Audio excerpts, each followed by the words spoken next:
We are on the air, Steve. Hey, boy, we got a good one today, and that is something that I've never talked about very much. You know, the Grateful Dead, boy, we sure had a lot of great friends, man. It's something that we collected over the years, and we never ever did forgot real special ones.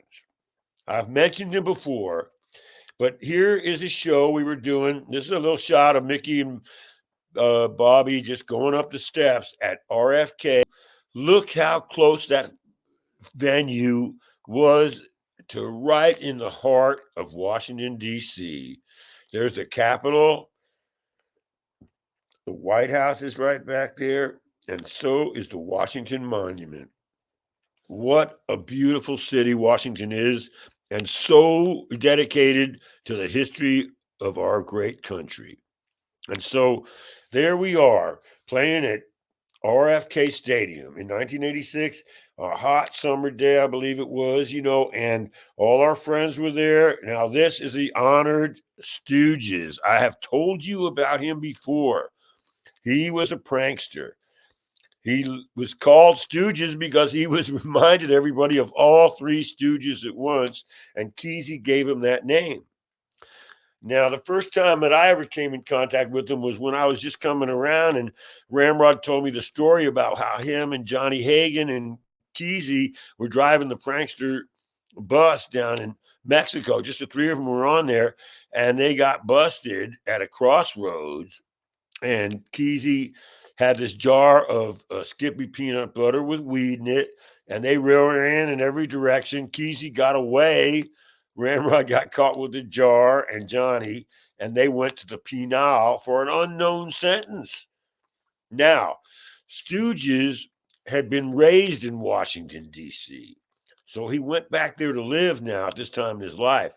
His father was the ambassador to Germany after World War II, and then he became ambassador to the East, to all these countries. So Stooges grew up in the world of high Washington, D.C., and that was really high level stuff. His dad worked for Truman and even for some Eisenhower time, I believe. He was a very well known ambassador. And so Stooges knew all the connections. So who got those Ramrod and Johnny out of the penal in Mexico was Stooges' dad. Okay, so he pulled some strings and walked them right out of there. Wow, what a break, man. And they got back with us. Now, Stooges had a friend in Washington. His name was Bob. Bob worked for the Department of Interior. This is 1986 when Ronald Reagan was in president in his second term. Bob had parked his job was to park the cars at the White House. Man, they had a parking lot right around back of this building, and you came in through a gate back there. Now he had the keys. He had a giant ring of keys, so it got us in through the gate. So myself and Ramrod and Kid and Bobby went over there. And we went over there after the show. It was about midnight or later, 1 o'clock by the time we got over there, right? And so here we are. And nobody was there. The White House was ours, man. It was empty. And so we go in and we're in there in midnight, man. Now, needless to say, we started having fun. We wandered around. There was nobody around, man, not even a guard because Bob had the keys and he'd, said he called up and said he was going to be in there. Nobody said a word. So just imagine this before 9/11, before all the other high security things, there still was security there, of course, but we weren't even bothered. So we're walking around in there. We go into the press room. Here's me and Bobby goofing around on the stage. Ramrod and Kid were sitting out in the audience, and we did a speech for him. And Bobby was running for a high office of the land, the highest. And I was up there goofing with him. And we had a great time. Now, that right there is pretty special just to be in that room where so much history. You see that on every press conference at the White House. So we knew what that meant.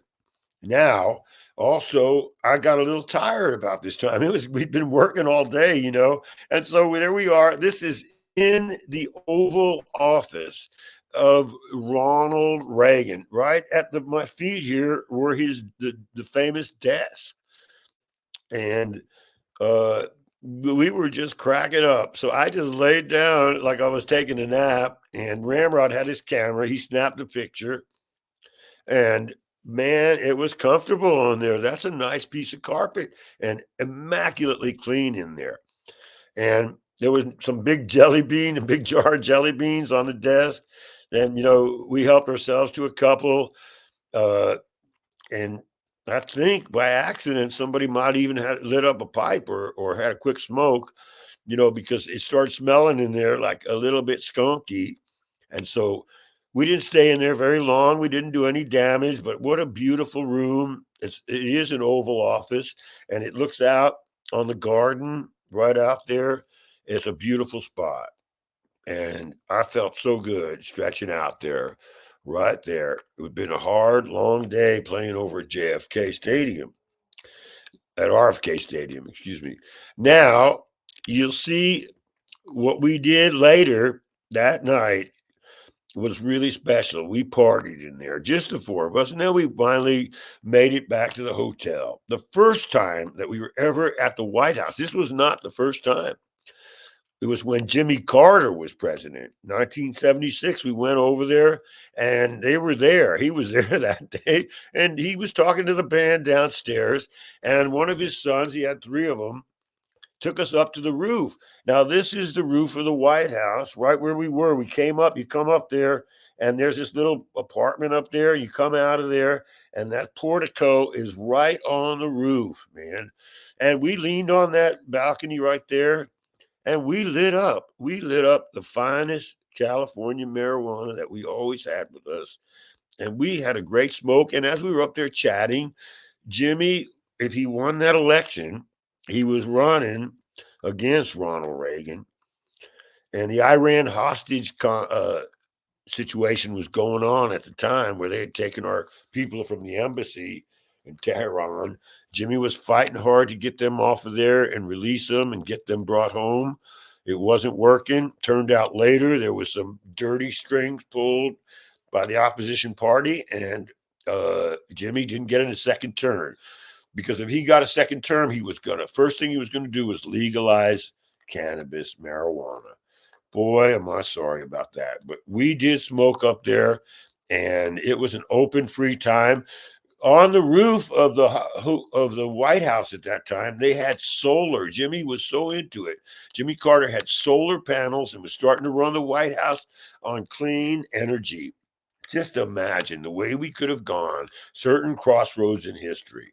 But then when the next occupant took over, boom, he took all that stuff off and went back to plain old straight on electricity. So let me tell you, the world is a beautiful place. When you're in the Grateful Dead, and there you can be at the people's house. There is your house, my friends. There is the beautiful edifice that we got to run loose in at night. What a great story, man. We had so much fun. I got it. I dig up some more of my pictures. I'll pop them up now and again because I couldn't find them right now, but I know where they are in the other barn. But what a great thing to be part of the Grateful Dead and to have these doors open up to you on these places. What a great life. And let me tell you, every one of you listening right now, remember where we're at, man. We're getting closer and closer to the biggest election of our lives. And don't forget to vote. Vote, vote, vote. The people's house demands it. And we love you. Thank you so much. Don't forget to give us a like if you like this episode. Please hit the like button, ring the bell, and take a subscription with us. We love you so much. Jeremy does, and I do. We're all in this together. Thank Steve, you so quickly, much. Steve, was Jerry at the first time? Was he there with the Jimmy Carter? Yeah, he was down with Carter, and the band was sort of hanging with him. And just a couple of us crew guys went up on the roof. I think Mickey might have gone up there with us. There was another time when Gore and Clinton were in. We went back and we went over to the vice president's house with Al Gore. And there, Mickey definitely lit up. Famous story. We went in the bathroom there he was living at the Naval Observatory, is where the vice president lives. So we had fun with him too. And there you go. We were not very political in every way, but we sure could have been. And what great people to meet and shake hands with. Willie Nelson had been there at the White House a few weeks before us and broke it in for the smoking on the roof. Well, there you have it. What a country. Love it, love it, love it. Thank you so much. And don't forget, Big Steve's Backstage Pass. We love you so much. Thank you for listening. Have a great time. We'll meet again soon.